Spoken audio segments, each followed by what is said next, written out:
Thank you, Freeman. Also, I forgot to mention earlier, if you're taking videos right now, that's great. However, please don't wait to post them on the internet, as there are some folks who would rather keep these special words and songs later, just for today.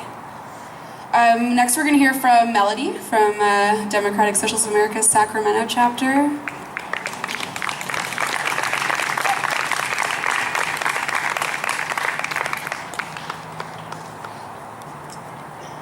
Alright, hi everyone, my name is Melody. I am one of the co-chairs of the Sacramento Democratic Socialists of America. So today we stand in solidarity from Sacramento to Rojava to honor our fallen comrade, former co-chair and friend, Michael Israel. Mike had a positive impact on all the communities that he came in contact with. In his hometown, he was always ready to help on a picket line. He was ready to have conversations with those who initially could be on the opposite side of the fight and turn them around. Within Sacramento, he, along with his co-chair, Andy Sunderland, and other members, David Roddy, Rebecca Hernandez, Ian Lee, Maida Roddy, Richard Tedford, and Shelley Coons, reinvigorated the Sacramento chapter of the Democratic Socialists of America, or DSA, in 2014. During Mike's tenure as co-chair, we were lucky to get 20 people to show up to a meeting. Today, DSA has grown to over 20,000 people across the nation. Today, we're lucky if we even have enough seating and space to accommodate all the members who come to our meetings. You can find a DSA chapter in every major city across the United States, and there's always comrades who come to visit us or host us when we travel. DSA Sacramento was revitalized before there was a national resurgence of DSA and the left, before the political consciousness of our generation had radicalized enough to swell the ranks of this anti-capitalist organization. Mike was ahead of his time. He was instrumental to rebuilding this chapter, radicalizing everyone in his life. But he didn't live to see the thousands of red flags waving in the streets this May Day, or the growth of the organization that he helped build. There is a sad irony in the growth of the Sacramento DSA, because a lot of the organizing we've been doing has been to honor his life. Many of the new comrades who've never even met Mike has volunteered their time and materials to honoring him and the struggle that he gave his life to.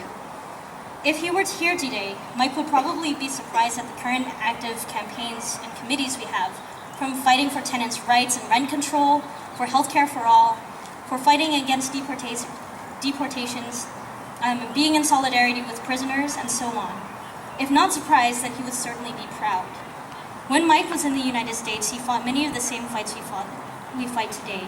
He's been arrested with Walmart workers while they were fighting for a livable wage. He's been on countless picket lines and has argued in bargaining rooms with bosses for fair contracts. Mike was a strong believer in international solidarity, so much that he gave his life fighting half a world away. After coming back to the United States after his first trip to Rojava, he was always able to connect struggles here with his experiences in Rojava.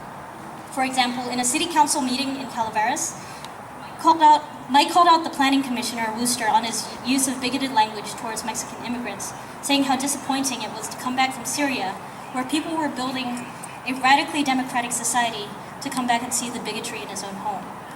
So that was who he was. Mike built bridges between individuals, between groups within the United States, and all around the world. I have often heard older DSA members cite Mike as one of, if not the best organizer that DSA had to offer. His commitment to fighting for the working class people and causes, coupled with his abilities to organize, made him uniquely positioned to build working class power. Old and new members alike continue his legacy by organizing, striking, protesting, and building working class power as he would have done so vigorously if he were still here. And so we must and will continue to fight for the ideals that Mike lived and died for, against capitalism, for democratic socialism, for a society free of sexism, racism, poverty, and fascism. While we continue to mourn, we will continue to organize.